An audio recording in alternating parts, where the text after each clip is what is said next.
Friends, in this video we will discuss the conditional functions in Microsoft Excel. Most of the users of Excel know the normal functions, but very few know the conditional functions. So today we will discuss the conditional functions. Let us come to the mainly we will discuss these four conditional functions in this video. So first of all, we see the syntax of these functions at a glance. So first of all, sumif. In the sumif, the criteria range, then criteria, then sum range. These are the three parameters, and only one criteria you can give here. But sometimes it is seen that multiple criteria are required to find out a sum. This depends on the situation where you are working or what you are creating in the Excel. So sumifs is a function. This is a not very well known function. This can take the multiple criteria. Similarly, countif and countifs functions. So let us come to the sheet. I have prepared this data to save time. So how we can do this? So suppose here we will work count.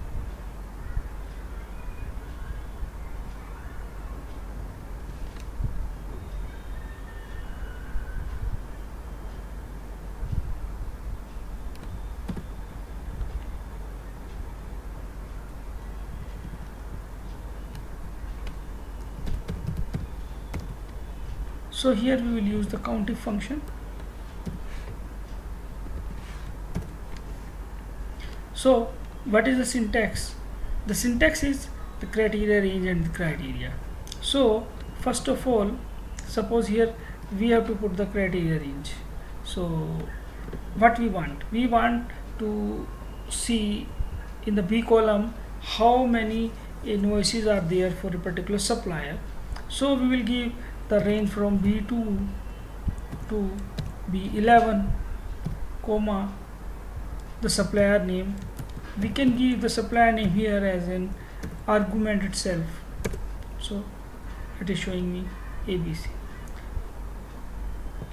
Every time I have to change the formula if I would like to do to check for different one.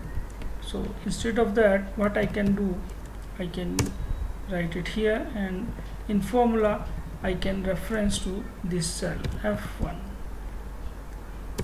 So I have to change here only, and it will show me this.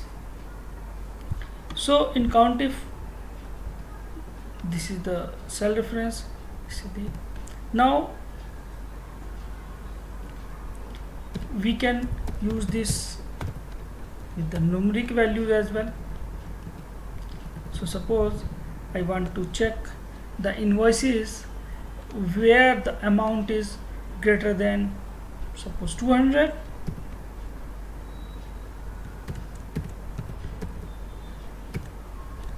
So this I will use this function like this, the criteria range and the criteria greater than 200, and it is giving me the 7 value. We can check it different values. You can again see the formula. You can check this formula as well.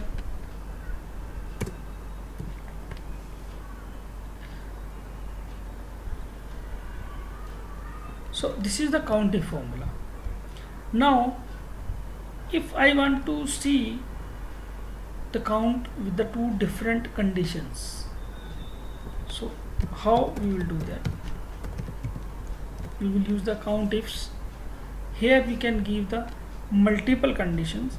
Suppose we want the supplier name it will give the supplier name, and supplier name, suppose we again refer to this column.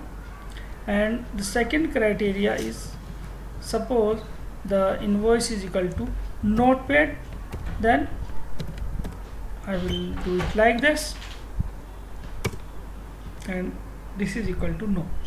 So again we will check what is this. If this is Rohan and this is no, then it is it, and I can change this value.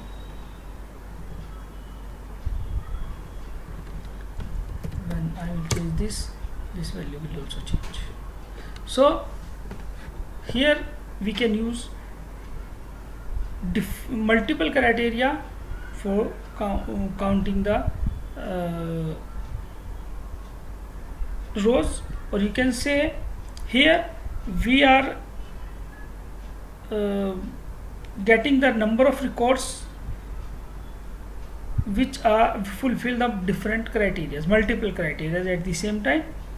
So it is not only for two criteria. Here you can put 3, 4 or multiple criteria as per your requirement. So similarly, now we will check with the sumif formula.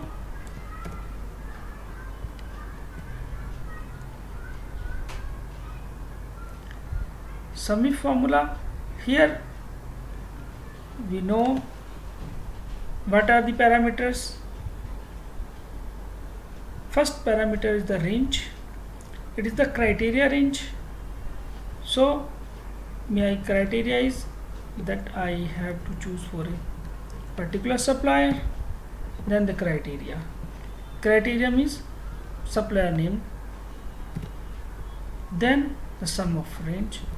Sum range is the amount in this case, so I selected this, and this is giving me the result 466. So likewise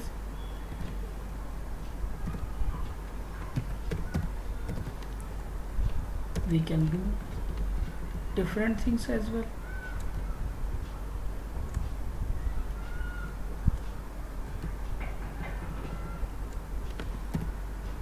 Suppose this is equal to no, and then this is the summary. So it will sum up the amount of the invoices which are not paid. So this is the result. Now suppose I change this, then you can see the difference. Once more you can see the formula. So this is the formula, this is the sumif function. Now we can check the sumifs. Sumifs is the function where the parameters are in different order. Earlier the sum range was the last parameter, but in this case the sum range is the first parameter. So if we sum the amount, this is the first parameter, then the criteria. First criteria is suppose supplier name. So supplier name is, we will choose this as the second parameter. Third parameter is the value what you would like to do this, and now the paid, and then no. So what this will give me, this will give me the total amount for a particular supplier which is not paid, means the amount that we have to pay to a particular supplier. So this is the value. You can cross verify that for ABC the no, it is equal to 100, then it this is 243, it is also no 343, and there is 123, it is paid, so it is 343.